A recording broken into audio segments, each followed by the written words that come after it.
Une attaque nocturne armée contre le chalutier IB-Fish 7 battant pavillon au large d'Équateur le 10 au 11 janvier 2026 refait surface dans les eaux gabonaises en mobilisant les autorités civiles, militaires et judiciaires face à la menace de la piraterie maritime et en particulier la sécurité du golfe de Guinée.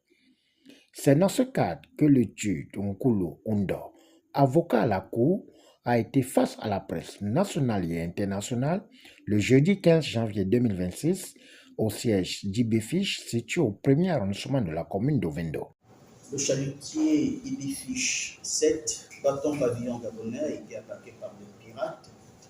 dans la nuit du 10 au 11 janvier, en cours,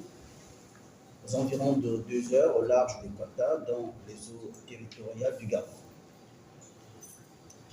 Informé de la situation, la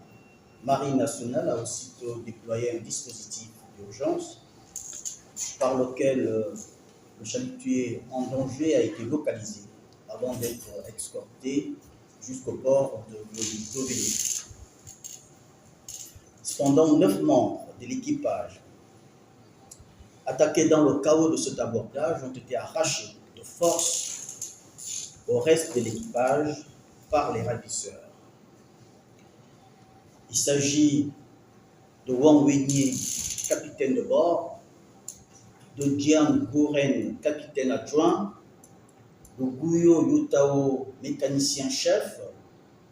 de Li Jiambo, mécanicien adjoint, de Ji Tongol, chef marin, tous de nationalité chinoise. Et de 4 Indonésiens qui sont Abdul Aziz marin, Eka Trenggana marin, Aditya Permana marin et Mohamed Fardan Moubarak, lui aussi marin. À l'heure où nous vous parlons, l'on ignore encore où sont retenus les captifs. Mesdames et messieurs, chères familles, c'est une autre qualité de conseil de la société IBFISH Gabon, de son administrateur général, de ses actionnaires et de son personnel, que nous prenons la parole ce jour, soit 4 jours après cet enlèvement malheureux, pour vous affirmer l'engagement total, la détermination de l'armateur à ramener les victimes auprès des leurs. Parallèlement aux mesures qui ont été prises au plus haut niveau de l'État, la société IBFISH Gabon déploie au quotidien, en collaboration avec le gouvernement, les actions visant à les retrouver. Et chaque jour qui passe sans nouvelles de nos proches ressemble à une éternité. Nous traitons cette affaire avec la plus grande rigueur qui soit et avec humanité, mais sa gravité et sa sensibilité nous contraint aussi à une extrême discrétion pour la protection et la sécurité des otages de vos proches.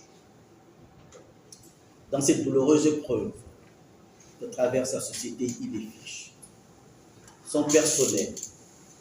les victimes et leurs familles respectives, il y a un soutien important de l'administration gabonaise et de nos partenaires. Nous voulons que vous compreniez l'ampleur de la machine qui a été mise en œuvre. Ce n'est pas seulement la société IBFISH qui se bat, c'est toute la puissance régalienne de notre pays qui est mobilisée, ainsi que celle de nos partenaires, agissant d'une seule voix, dans une unité sacrée avec pour mission ramener les victimes à la maison et punir les malfrats. Notons que face à la gravité de l'incident, le parquet de la République a ouvert une enquête judiciaire afin d'identifier les auteurs de cette attaque pour retrouver les marins enlevés,